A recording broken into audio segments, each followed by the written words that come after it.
Hi, everybody. I just want to make sure if I could get a thumbs up that we are heard. Perfect.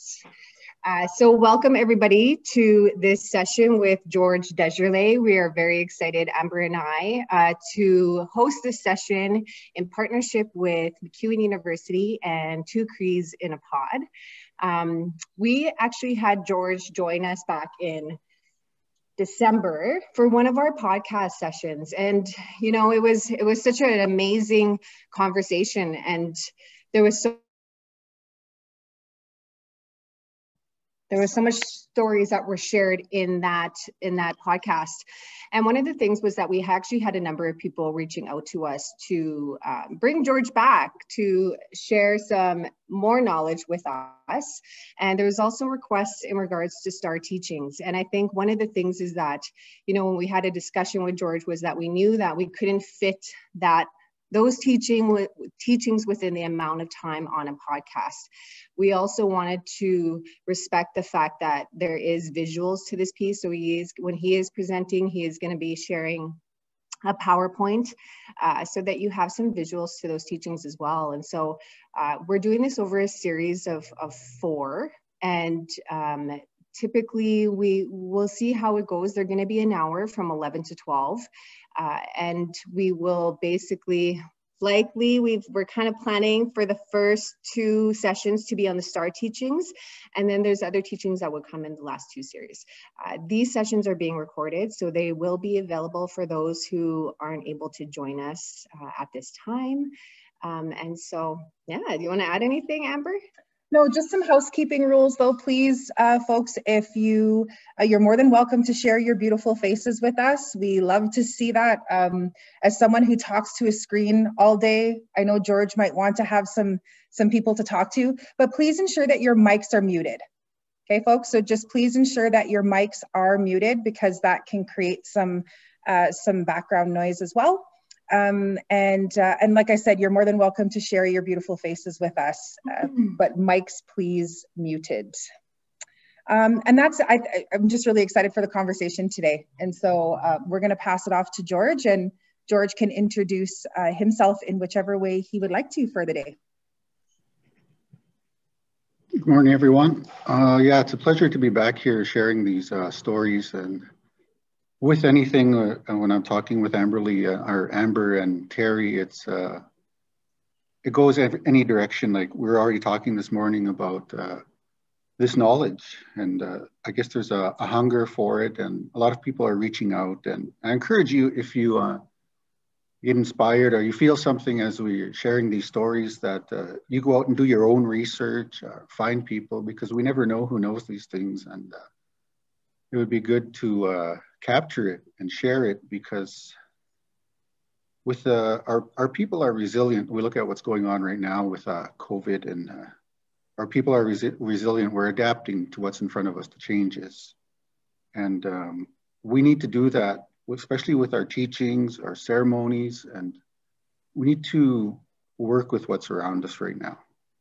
And I look back at my parents. My mother was in residential school, and the effects that had on myself. I'm not fully fluent Cree speaker, but I have learned enough that I can pray and carry on conversation. But what's going to happen for my son if I don't start to preserve this knowledge for him?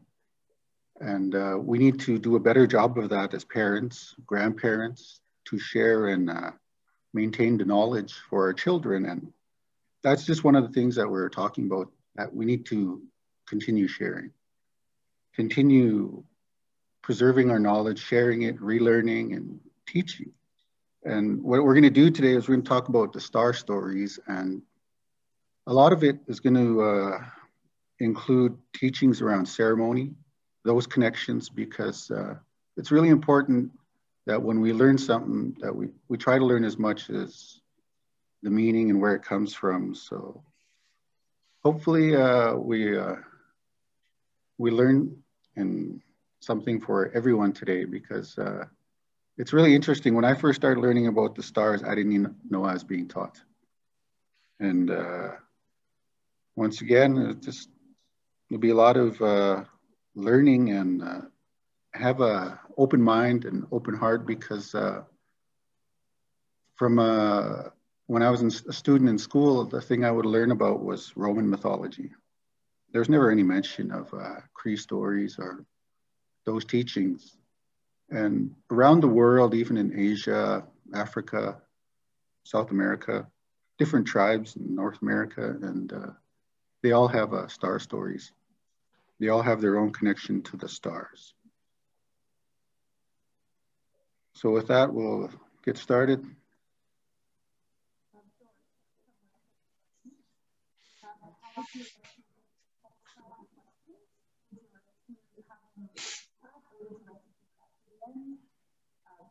What do you think first? Maybe we'll go with one story at a time, and then if there's any questions, we can do that.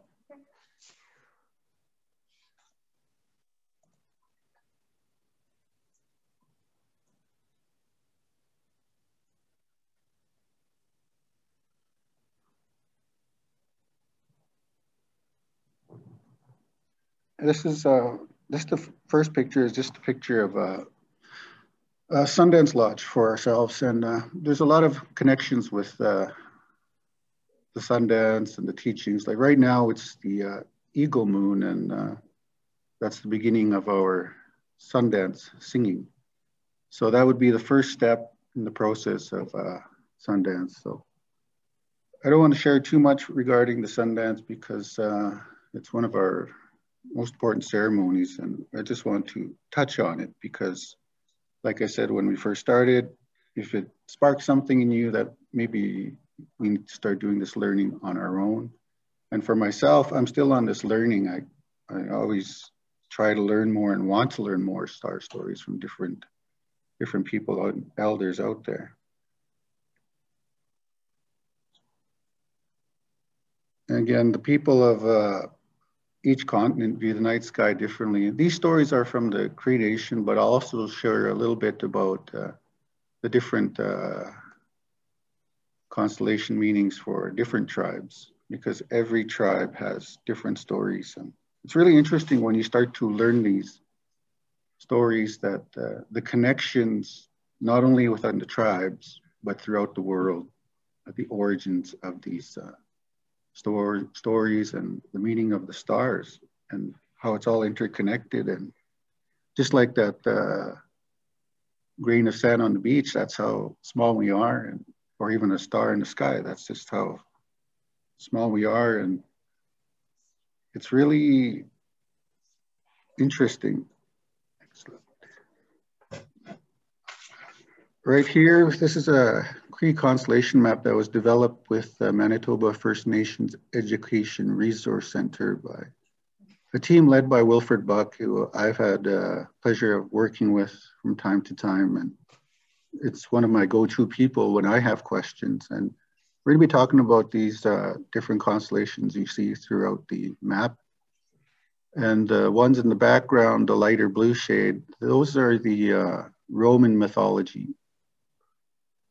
And right now there's about 15 star stories in this picture. And I'd like to have a good look at it because we're going to be talking about different constellations and stories and how they're related. And it's very interesting when we start to see all the similarities in these stories, the teachings that come out of them. And the other thing I want to mention is the morning star. Wapanaka Tsugus. It's the morning star, and I just learned this not too long ago. Behind there is where Wasaki Chak's brother lives. And there's also a wolf that stays with him named Chachigayu. And it was that wolf that visited 4 sacred areas with Wasaki Chak. So there's all kinds of connections and stories like that that we're gonna learn about today.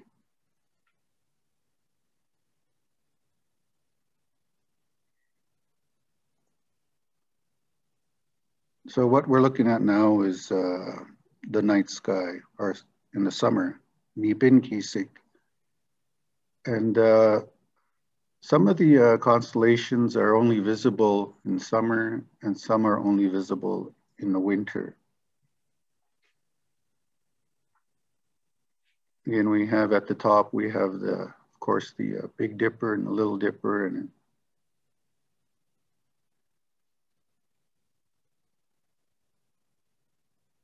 I hope you all have a photographic memory, because I don't want to have to go back in the slideshow to show this. Here's the winter night sky, Pipungisik. There are different stories for each constellation, and some of them cross over. Some constellations have more than one meaning or one teaching. And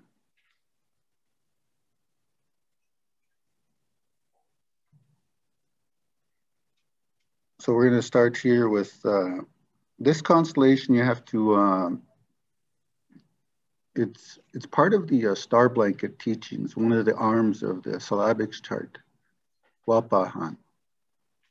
And it's the eagle staff.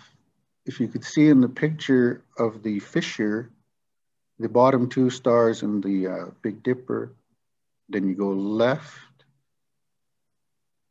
follow the line and go down, and then you'll see that line, and that's what forms the eagle staff. And that's one of our ceremonial items, and it's one of the first connections we have.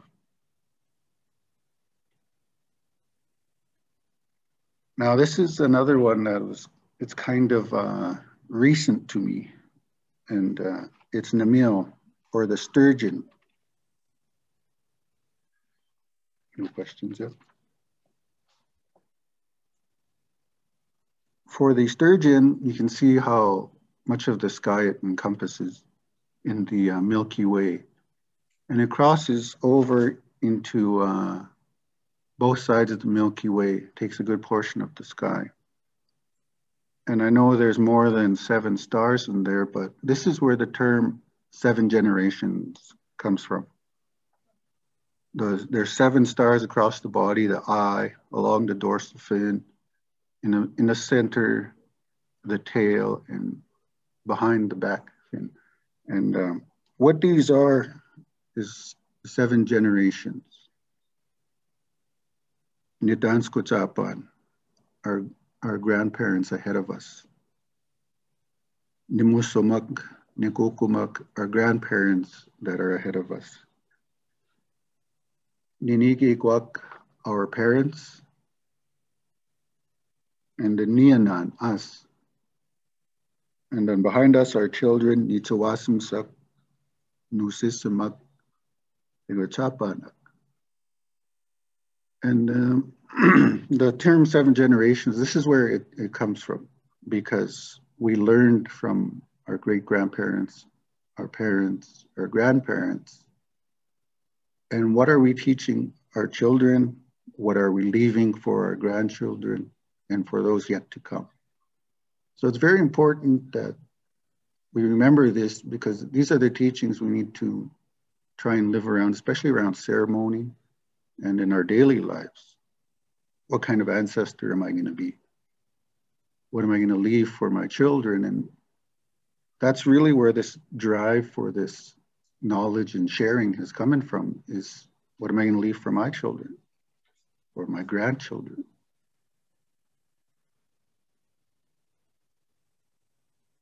And as you can see, the head and the tail, one side of the constellation reaches into the side of the Milky Way for our ancestors or heaven. And then those yet to come is the tail, our great-grandchildren. 3 generations ahead and 3 generations behind.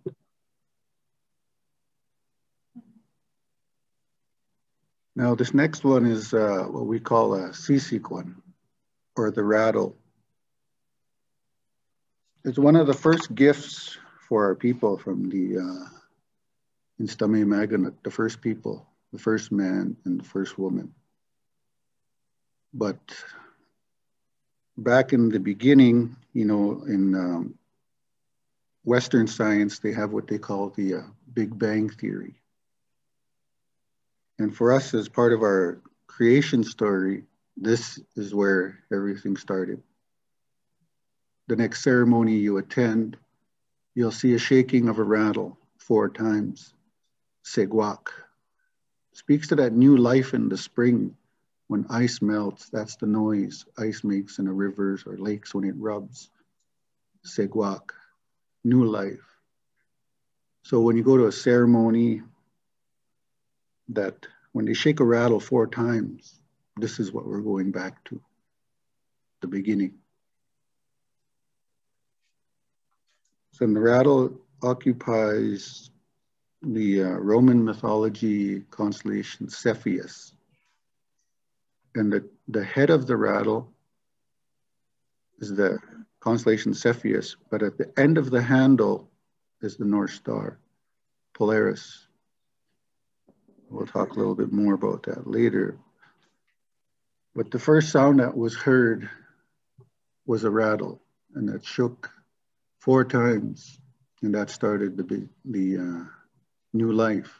And that was how our creation story starts, with that shaking of that rattle, and that started the great thaw, which led to the great flood. And this one is Niskanak, or the turtle, Cepheus again, the 5 stars that make up the constellation. And it's also a lunar calendar, a way to keep time. If you look in the middle of the turtle shell, you'll see those 13 plates, 13 full moons throughout a year. And then on the outer row, you have those shells, which there's 28 of those smaller markings on the shell, which make up the lunar calendar. For women, that's a natural calendar. And sometimes people refer to them as TP teachings, those 13 shells, because there's one pole, one teaching. And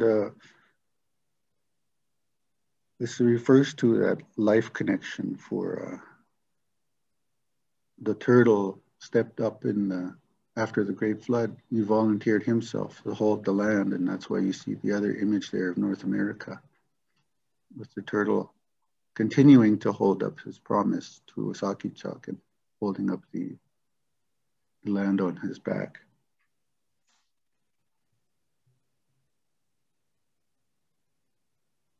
So here we have the Big Dipper, and there are 2 constellations, one for Cree and one in Roman mythology, that share the same animal, and this is being the bear. And the Big Dipper has 4 positions as it works around the North Star. And if we look at the Big Dipper in the fall position,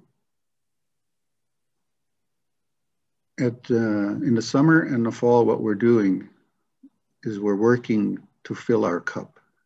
In the fall, you can see that the dipper has the top, and that's where we're to fill our food, maybe our plant medicines, and get ready for winter.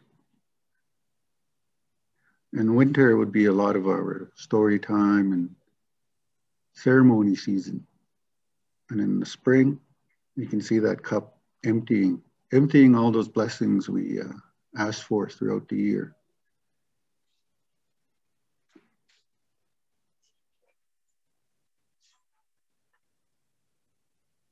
And if you can see the 2 stars at the bottom of the bowl, I mean at the front of the bowl, sorry, they're the ones that's how you find the North Star. Kihêw, achak, the going home star.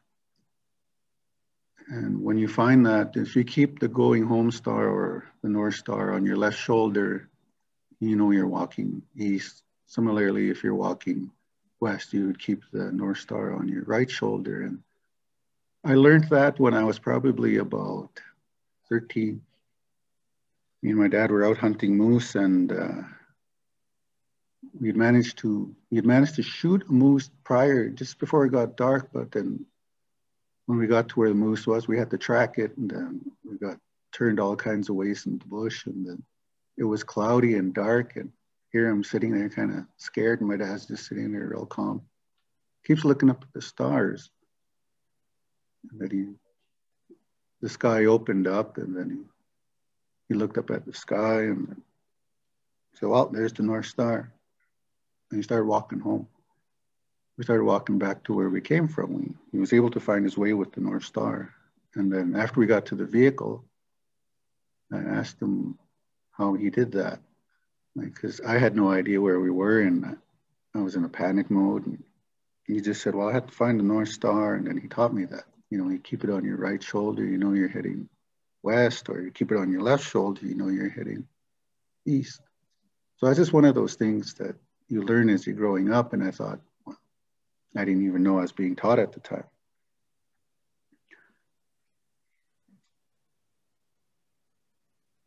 So right now we're in winter time, and this is Pipanegil, or Wasaki Chak. In Roman mythology, they call it Orion. And those three stars in the middle there that make up the belt, they call Orion's belt. We know as Nisto Ogamawak, the three chiefs. Now, if you ever had a dream catcher, or if you ever saw a dream catcher, if you look to that star in the middle, that's the star that the dream catcher comes from. That's the guardian of that story, or that deity that watches over those dream catchers. That's where it comes from, that middle star. And of course, Wasaki Chak is often referenced to as a trickster in stories. But if you translate his name, Wasaki Chak, Sagi ha achak, Sagi ha achak, all loving spirit, much the same as Jesus. Sometimes Wasaki Chak learned the hard way, but many of us often still learn that way. And he's always in the sky in the winter months. This is a winter constellation, visible from the fall until late March, April, when frogs start to waken up. And if you look at his right hand, or his left hand that's extended, he's pointing at the Pleiades, the Okinawanist. This is another version of the Orion or Wasaki Chak constellation, Mistapio, our big man.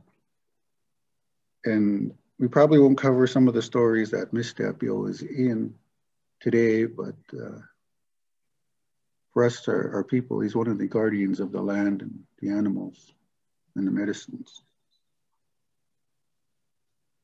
This is another one that Peso Thunderbird. It's a very huge constellation. And on the clearest nights, you can find it, but you probably need a telescope and away from the light pollution of the sky. The Thunderbird is in the northeast, north central, and northeast part of the sky. It's a very big constellation. You really have to know what you're looking for when you're looking for this one. And you can see the petroglyph. That's at Whiteshell Lake in Manitoba.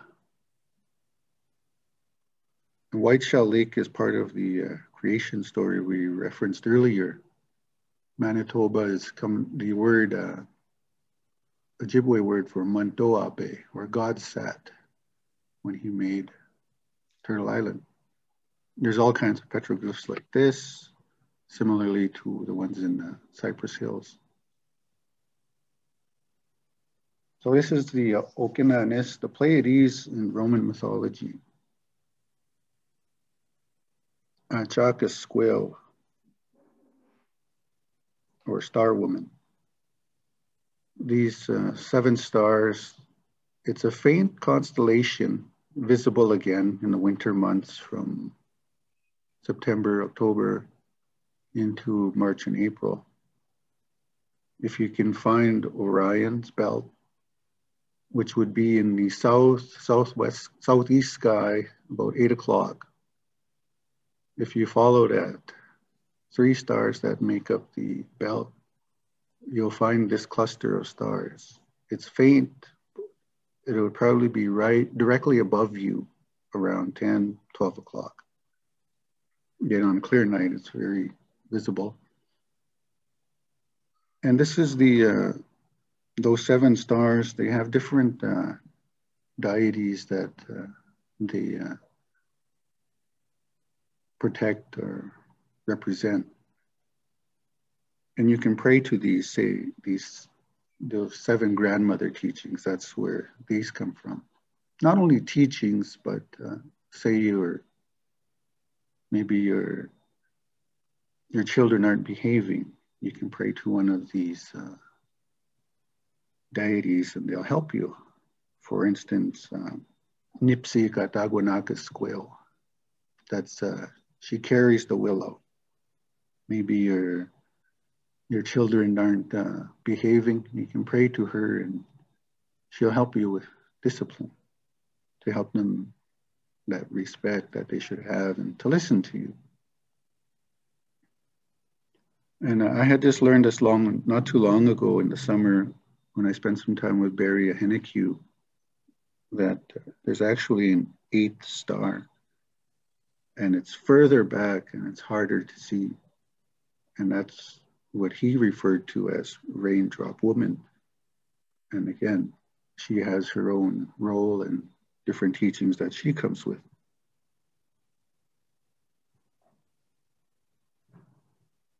And here's another one of the North Star.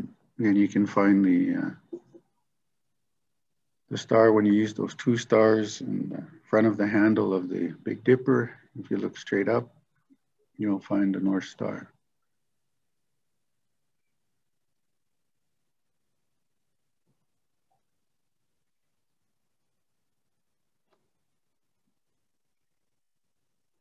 And this is Ochek Jakosak, or the Fisher stars. And another story is the Staimasqua, the Great Bear, Ursa Major. Those 7 stars, they all have those 7 teachings. 1 star, 1 teaching, truth, love, wisdom, honesty, humility, respect, and courage. Now, when I was first starting to learn about what these 7 teachings were, if you have trouble remembering all of them, if you have trouble remembering all 7, the old people say that's the one you need to work on. Or maybe there's more than one. But they also represent the male pipe laws. Those 7 pipe laws that come with a pipe come from the Big Dipper.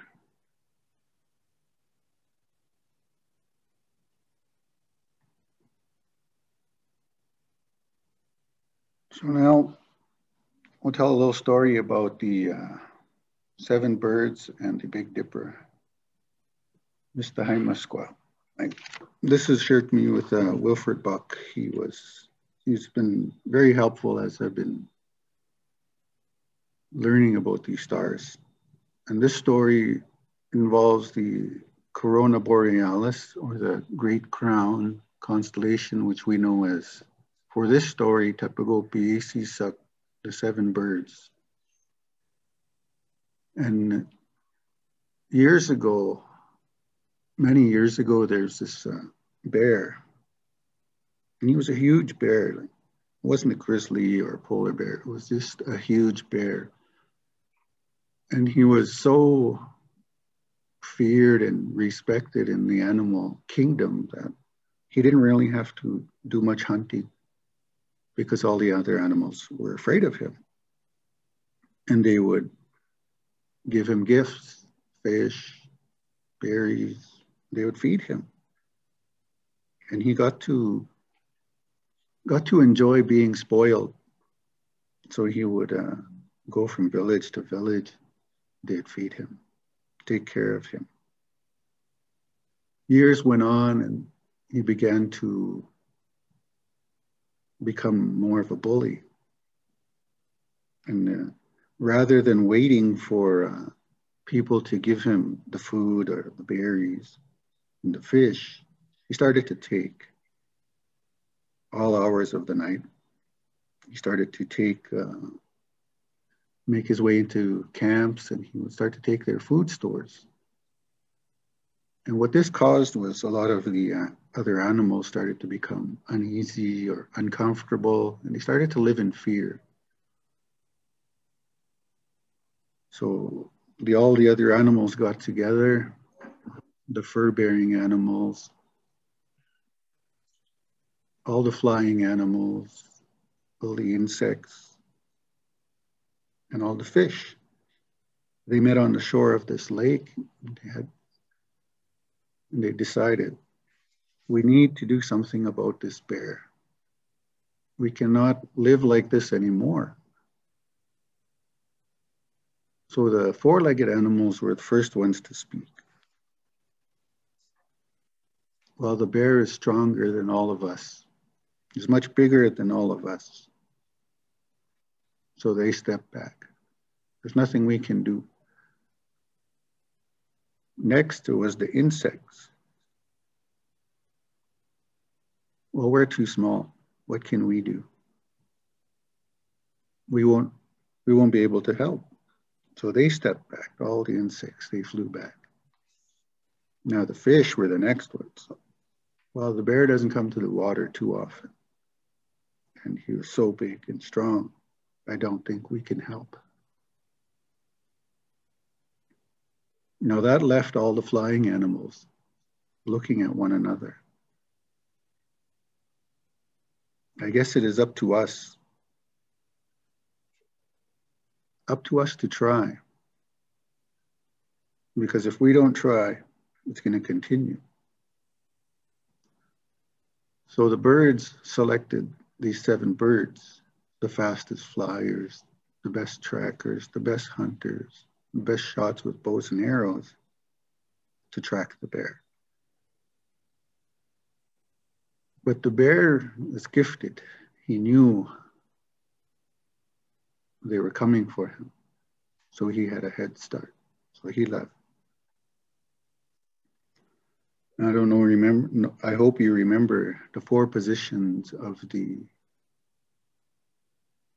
Big Dipper, because they say that's how long it took for these 7 birds to catch up to the bear. And it was in the fall. It was in the fall when they finally tracked him down and caught up to him. And it was the robin, Pipachil, Creator's bird, that wounded the bear with a bow and arrow. And in the process, the bear charged the robin, and the bear bled on the robin's chest. And that's why the robin has a red chest now. And then as he left, he also bled on the trees. And every fall, we're reminded of this when we see the leaves turn red from the blood of the bear. So the bear fled to the sky, and he's now the Big Dipper. And in honor of their sacrifice and courage, Wasaki chalk made these markings in the sky, and to remind all the animals of the courage that the birds had to hunt down the bear.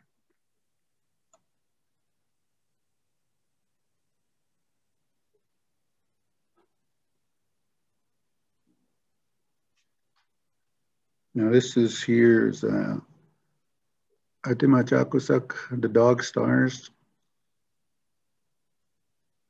This is the Little Dipper. Again, Polaris being the end of the handle. And again, years ago, these, we didn't have animals as pets. And the dog star is the,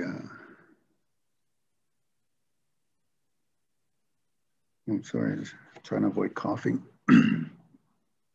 So the people, when it came time to move or hunt, we didn't have anything to help us. We didn't have horses. We didn't have dogs. It was all manual labor. If you had to carry something that was on your back or in your hands. And the wolf, being the keen observant that he is, he would watch the people, watching the people from a distance. And he took pity on our people. Mahingan, the wolf. And he decided, we need to help these people. We'll pull their sleds, we'll carry their loads, and we'll protect their villages at night. We'll be guardians. So the wolf would be the end of the handle, the North Star. Atimapisim, the dog star. The wolf sent 2 pups, and if you look at the bowl of the Little Dipper, you'll see there was 4, because the wolf sent 2 pups. Not to be outdone, the coyote, he sent 2 pups. And of course, the fox, he sent 2 pups. They all sent 2 pups to the 4 directions, and the 4 directions make up the bowl of the Little Dipper. And those pups became our present day dogs. Now, when you have a dog, you have a companion, a trusted companion. But years ago, dogs used to be able to converse with us. And we understand their language. But man, he got greedy and started to misuse that knowledge. So the Creator gave us all our own languages. Even as people, we all have different languages. We don't have that telepathy to understand one another anymore. But dogs still maintain that. Dogs can see things we can't, and they, no matter how bad of a day you had, your dog will be loyal and be wagging his tail no matter what day you had, because he's always happy, loyal. And that's how dogs continue to serve us today. Even if your dog is barking at night, they see things you can't. And the next time you go to someone's house, where you're a stranger, the dog will greet you. And he's going to smell you in the front or the back, because that's how he knows who you are. Remember, because we don't have that ability to talk to one another again.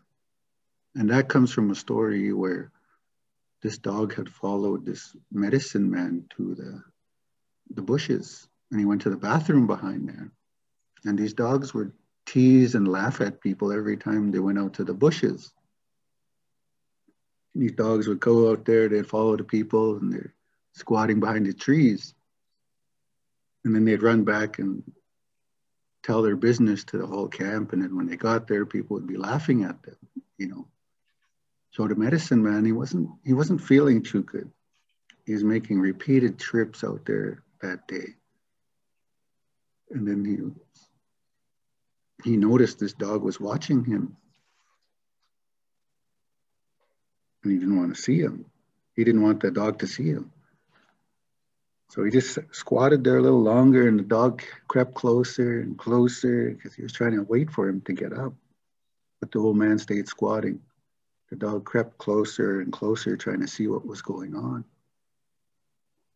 And then the old man grabbed that dog by the neck. And this old man was a medicine man. And he grabbed that dog and he put his face in his business there. Since you're so curious This is the only way you're going to know who people are when you see them, by smelling this. So he put the dog's nose in his business there. So that's why when you go to someone's house, why a dog runs to you and smells you in the front or in the back. In the business.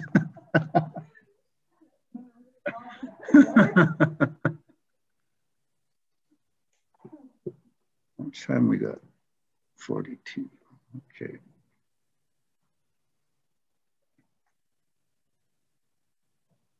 So yes, back to the story. So Wasaki Chak, in honor of these dogs' service and sacrifice for our people, we put that reminder in the sky. The Little Dipper. Again, I forgot to mention, throughout this presentation, you'll see 7 stars, again, 7 teachings, those grandmother, grandfather teachings, those 7 pipe laws. And again, if you go to the other tribes, the Lakota, you'll say 7 council fires. You go further east, the 7 arrows, you know.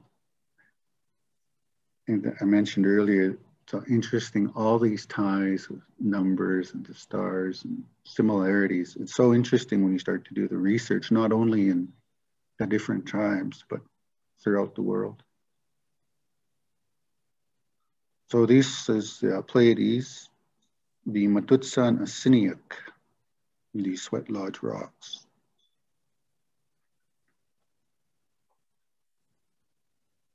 Now in the sky, this sea is across from the sky from the constellation Mututsan. And in the middle is the North Star, which would be the altar at a sweat lodge ceremony. And in the fire would be the Pleiades, Matutsan Asiniak, those 7 stones. And here's what we have done, Matutsan, sweat lodge. Again, when we translate the language, it doesn't translate over properly. And Matutsan is, mato is to cry, or to release that water, whatever is hurting us, to release that water, to let it go. And it's has a deeper meaning. Again, you can see those 7 stars, 7 teachings. And in this story, when you're making a new sweat lodge, this is one of the stories that should be told. And how it came to our people. There was this young boy, remember his name, Achagapis, little star or little spirit, because he will be in another story later on.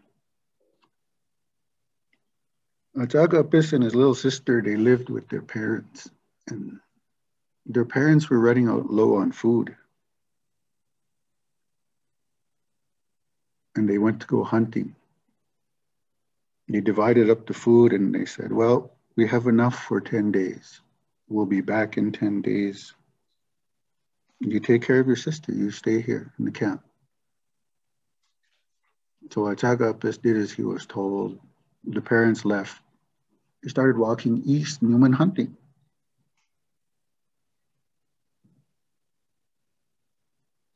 Seven days had passed, still no sign. Now Achagapis and his sister were low on food. And Achagapis told his sister, I think something's wrong. I have a feeling our parents are in trouble. I'm gonna take half of this food and you keep this half, and I'm gonna go look for our parents. But you must stay here and wait for me. I'll be back. So Achagapis left the next morning at sunrise, and he walked. He walked until the sun went down, and he did the same thing again the next day. But as the sun was going down on the second day, he saw in the distance a fire. As he got closer, he saw people sitting around this fire, 2 people. As he got even closer, he realized these aren't people. Mishtapewak is what they were. 2 Bigfoot or Sasquatch or whatever you want to call them. They're sitting around this fire. And Jagapis walked slowly, and then they noticed him. They called over to him. You can join us at our fire if you would like. Jagapis walked. He was cautious as he walked ahead. He sat by the fire, and the male Bigfoot asked him, "What is a young boy like you doing over here?" "I'm looking for my parents. They came this way to go hunting. I think something has happened to them." So the male Mistapio looked at the female and said, "No, we haven't seen anything this way. We've been here a long time. But you can stay here and continue on your journey in the morning when the sun rises." So Jagapis went to bed after the 2 Bigfoot went to bed. But had this feeling in his stomach something wasn't right. He had the feeling he was being lied to. So what he did is he turned his back to the fire, but he stayed awake. He waited to hear the snoring of those 2 Bigfoot. He sat up, reached in his bag, and then he took the life of them 2 Bigfoot. And as he was going through their stuff in their camp, he found belongings of his parents and a lock of his mother's hair. So he cried and cried. How am I going to tell my sister what happened? What's going to happen now? So he walked back for 1 day. Then he realized the next day, if I keep walking all day, I'll be home, but I'll have to tell my sister what happened. So he looked up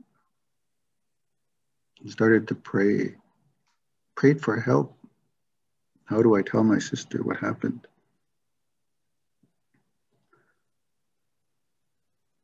So he cried himself to sleep. And in his sleep, he was having this dream. His father, his mother, they came to him. They offered him a ceremony. If you would like to hear from us again, you need to construct this lodge made of willows. They gave him the directions on how to build a sweat lodge. They gave him the directions how to use the rocks, how to use the water, and how to sing. So this boy, Jagapis, he went back home the next day. He seen his sister sitting there. Something has happened to our parents. They won't be coming back. So the girl cried. But we have to construct this lodge. Do as I was told in my dream, and we'll be able to see them again. Okay, whatever you need, I'll help you. So the girl told Jagapis. So they started to build this lodge, and they took some coverings from their teepee and put them over this bent willow frame, which was come to know as a sweat lodge now. They took the rocks in. Jagapis said, "You wait out here." And he called in and he told her, "Close that door." So he started to sing inside, did it as he was told. He sang and put the water on the rocks and made it hotter. Eventually, he started to hear other voices. The voices of his father and mother were speaking to him. But the girl got excited. She opened the door and it stopped. Chagapa said, no matter what happens, you mustn't open this door again. So again, they started the next one. Chagapa again started to sing, started to shake his rattle, started to splash the water on the rocks. So they heard the voices again, voices of his parents. So again, it happened that way. The girl opened the door, and this happened 4 times. So you have 4 rounds. And they say as when you're given you enter a sweat lodge for those 4 rounds, you do 4 different things within there. You pray, you request, you let go, you begin again. And this is the process that Mother Earth goes through every 365 days. Like right now, the winter state, a state of rest, even for all the plants, a state of rest. Even for these constellations, the only ones you see all year is minimal because they need their rest too. Stars need their rest. So I think that would be a good place to stop today because we have to save some for the next day.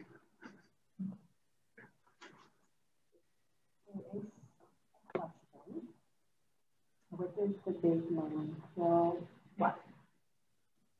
What?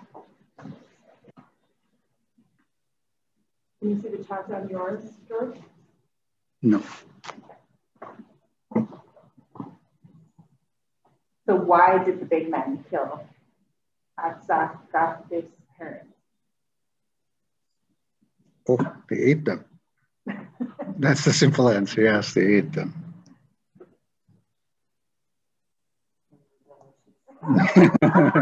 I don't know.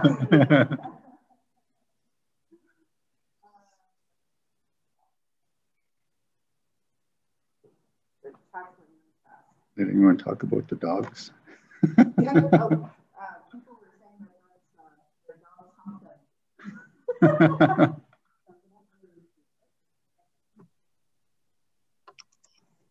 So thank you to everyone who were able to tune in. Again, this has been recorded, so we will be able to share this as well. We are resuming this session. Is it next week? Yeah, next Tuesday. And so tune in then. The other thing too is that George actually has a new planetarium that he has to do these teachings with the star teachings. And so I know that, hopefully in the future when we are back to face-to-face in our spaces that, George is available to do these teachings within the classroom. I know that it's definitely needed. I have an 11-year-old who is in school and had to do an essay on constellations. And it was so cool because she was in her essay talking about the teachings that are from our Cree culture, and she was plagiarizing another book, but she's 11. But I think that's so cool because the teacher is totally going to learn something new in that space, and having these resources available is really important for our classroom spaces and for our people out there. So thank you again to everybody who joined us, and we will resume the session next week. And thank you to George as well. Yes. All right. Thank you so much, folks. See you next week. Hi.